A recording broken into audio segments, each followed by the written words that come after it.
Yashovardhan Jha Azad sir, सरकार ने पिछले दिन 2 दिन पहले 20 जून को प्रेस कॉन्फ्रेंस की। हम बड़े ऑप्टिमिस्टिक थे कि सरकार आएगी और कोई ऐसा निर्णय लेगी, घोषणा करेगी जिस पर कम से कम युवाओं का भविष्य कॉम्प्रोमाइज्ड नहीं होगा। लेकिन सर, सरकार आई और यह कहकर चली गई कि मात्र इक्का दुक्का गड़बड़ियों के लिए बाकी बच्चों के करियर को हॉस्टेज पर नहीं रखा जा सकता। और आज की अपडेट यह है, जिन्हें हम इक्का दुक्का कह रहे हैं, बिहार की गोधरा की खबर को, उसके बाद हरियाणा, महाराष्ट्र, उत्तर प्रदेश और झारखंड, मैं 6 स्टेट का नाम बड़ी जिम्मेदारी से ले रही हूं। आप ठीक कह रही हैं गरिमा जी, बल्कि मैं समझता हूं ये एक देशव्यापी भूल हो जाएगी। और मैं ये समझता था कि जब इतनी जानकारी सामने आ रही थी तो उसके बाद एजुकेशन मिनिस्टर एक तेज कदम चल हो जा शुरू।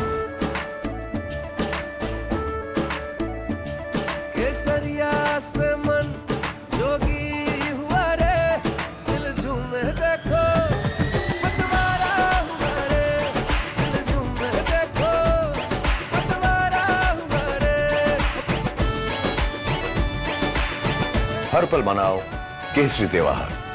विमल, बोलो जुबां केसरी। उठाकर और एक बहुत ही बोल्ड स्टेप लेकर एनटीए को बर्खास्त कर देंगे। देखिए, सबसे हास्यास्पद बात यह है कि जहां इंक्वायरी लीक के बारे में हो रही है, बार बार पेपर लीक हो रहे हैं, वहां पर इस बोर्ड में सारे विद्वान हैं जिनका क्या कंट्रीब्यूशन है मुझे समझ में नहीं आ रहा है। सबसे ज्यादा एनटीए को चलाने में हाथ जो जिसका रहता है वो डीजी एनटीए का रहता है, जो कि एक वरिष्ठ आईएएस ऑफिसर हैं और एडमिनिस्ट्रेटर हैं। और साथ ही उनके साथ उसी बोर्ड में एक जॉइंट सेक्रेटरी जो हैं वो एजुकेशन मिनिस्ट्री के, वो भी उनके साथ। लेकिन पिछले 7 साल में आपने भी कहा, हमने भी कहा, सारे पैनलिस्ट ने कहा, अभिनंदन ने कहा कि इतने ज्यादा लीक होने के बाद एक भी कार्रवाई नहीं की गई है।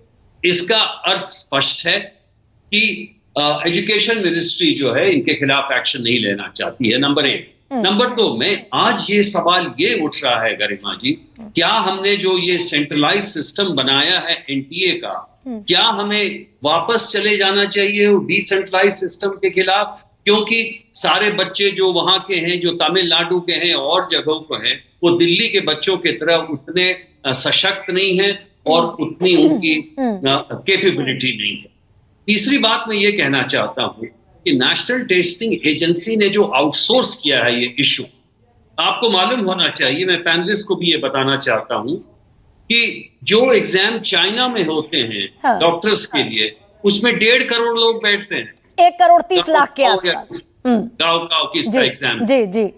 उस एग्जाम में जैसा कि अभिनंदन ने बड़ा सही कहा कि पैरामिलिट्री से लेके, ड्रोन से लेके, मिलिट्री से लेके सारे लोगों का इस्तेमाल किया जाता है। तो आप क्यों नहीं करते हैं? नहीं सर, हमारी सरकार, सर मैं छोटा सा इंटरवेंशन ये है, मैंने सवाल बड़ा प्रिसाइज जो पूछा आपसे, उसका जवाब मैं खुद के लिए चाहती हूं कि धर्मेंद्र प्रधान ने कहा छिटपुट घटनाएं हैं बगैर किसी नेशनल लेवल पर इन्वेस्टिगेशन के, ये उन्होंने बाकायदा ऑन रिकॉर्ड कहा। ये अब बयान गलत साबित होता है क्या, जब तार महाराष्ट्र तक, उत्तर प्रदेश तक, झारखंड तक, हरियाणा तक पहुंच रहे हैं तब? देखिए, बयान तो पहले से गलत था क्योंकि 3 स्टेट के बारे में तो जानकारी पहले ही मिल गई थी। तो जहां तक इंटर स्टेट कोऑर्डिनेशन का सवाल है तो उसके लिए सीबीआई को आना चाहिए था। विक्रम सिंह जी भी मेरी बात से सहमत होंगे कि जहां हमें इंटर स्टेट कोऑर्डिनेशन की बात है, जहां पर कि क्राइम जो है अक्रॉस द स्टेट्स है, जो कि अब पता लग रहा है कि सॉल्वर्स गैंग अब आपको यहां भी मिल गया है महाराष्ट्र में। सॉल्वर्स गैंग अभी यूपी एसटीएफ ने भी पकड़ा है अभी हाल में ही, अत्री नाम के किसी व्यक्ति को। तो इससे ये स्पष्ट हो जाता है कि ये पूरे देश में फैला हुआ है। और तो जिस चीज की आड़ लेकर धर्मेंद्र प्रधान ये कह रहे हैं कि परीक्षा रद्द नहीं होगी क्योंकि छिटपुट घटनाएं हैं, तो वो आड़ अब बहुत कमजोर आड़ हो गई क्या? नहीं, मैं तो ये समझता हूं पब्लिक प्रेशर अब ये होना चाहिए कि एजुकेशन मिनिस्टर को इस्तीफा देना चाहिए, एनटीए भंग हो जाना चाहिए और सीबीआई को ये पूरा इन्वेस्टिगेशन दे देना चाहिए और अंत में वो जो कमेटी बनी है, मुझे मालूम नहीं कौन सी ये कमेटी है, अभी तक तो कमेटी में नाम नहीं आए हैं। नाम और आ जो- गए सर, आज नाम आ गए। आज नाम आ गए जी। हैं, उसमें सारे विद्वान होंगे या सरकार के नुमाइंदे होंगे। डॉक्टर के राधाकृष्णन है, एक्स चेयरमैन है इसरो के, doctor Randeep Guleria former director AIIMS हैं, professor B J Rao VC Hyderabad central university, professor K Ramamurthy मानद प्रोफेसर आईआईटी मद्रास, पंकज बंसल सह संस्थापक People Strong, professor Aditya Mittal dean है आईआईटी दिल्ली के, और गोविंद जायसवाल है सह सचिव है शिक्षा मंत्रालय के। तो इसमें वही समिति है जो समिति चला रही है, बिकॉज रमेश गुलेरिया साहब भी इससे पहले से हैं।